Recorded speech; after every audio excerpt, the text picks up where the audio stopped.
আগামী নির্বাচন চ্যালেঞ্জিং হবে এবং হঠাৎ আক্রমণ চলে আসতে পারে বলে উচ্চ পর্যায়ের বৈঠকে সতর্ক করেছেন প্রধান উপদেষ্টা ডক্টর মোহাম্মদ ইউনূস। দুপুরে তার সরকারি বাসভবন যমুনায় নির্বাচনের প্রস্তুতি নিয়ে এক সভায় আলোচনা হয়েছে। নির্বাচন কমিশন ডিসেম্বরের প্রথমার্ধে নির্বাচনের দিনক্ষণ জানাবে। এই অবস্থায় প্রধান উপদেষ্টা 15 নভেম্বরের মধ্যেই নির্বাচনের প্রাথমিক প্রস্তুতি শেষ করার নির্দেশ দিয়েছেন।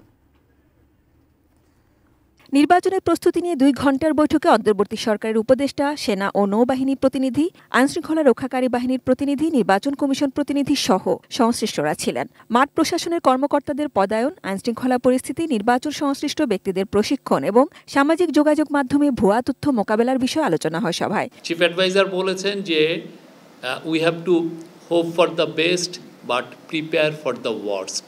প্রধান উপদেষ্টা আরও বলেছেন, নির্বাচন বানচালের জন্য ভিতর থেকে বাইরে থেকে অনেক শক্তি কাজ করবে। ছোটোখাটো না বড় শক্তি নিয়ে বানচালের চেষ্টা করবে।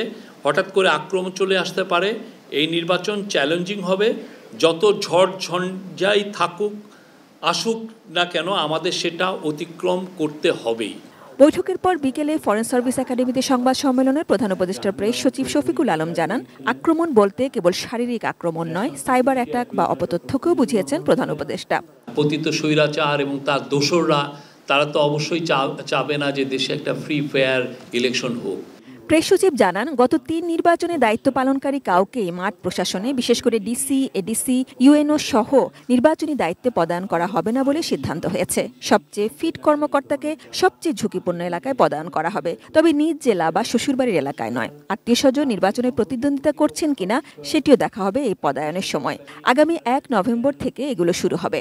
4,89,000 যদি পোলিং অফিসার, তারপরে এর মধ্যে তো অনেক প্রাইভেট সেক্টরের আছে। Returning officer, assistant returning officer মূলত আসেন হচ্ছে সরকারি কর্মকর্তাদের মধ্য থেকে। তো এটা স্ক্রুটিনি করা খুবই easy.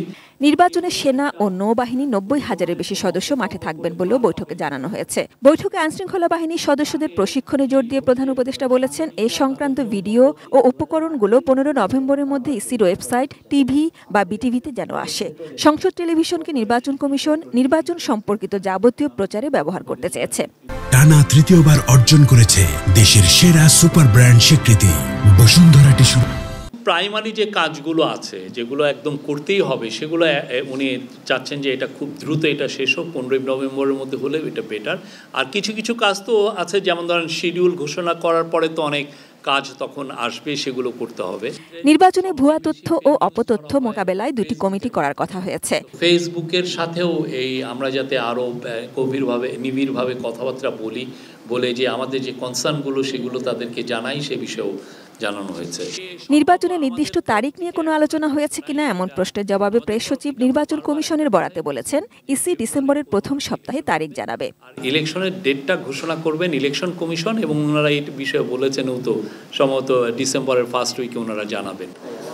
Sajida Sweety, ATN news, Dhaka.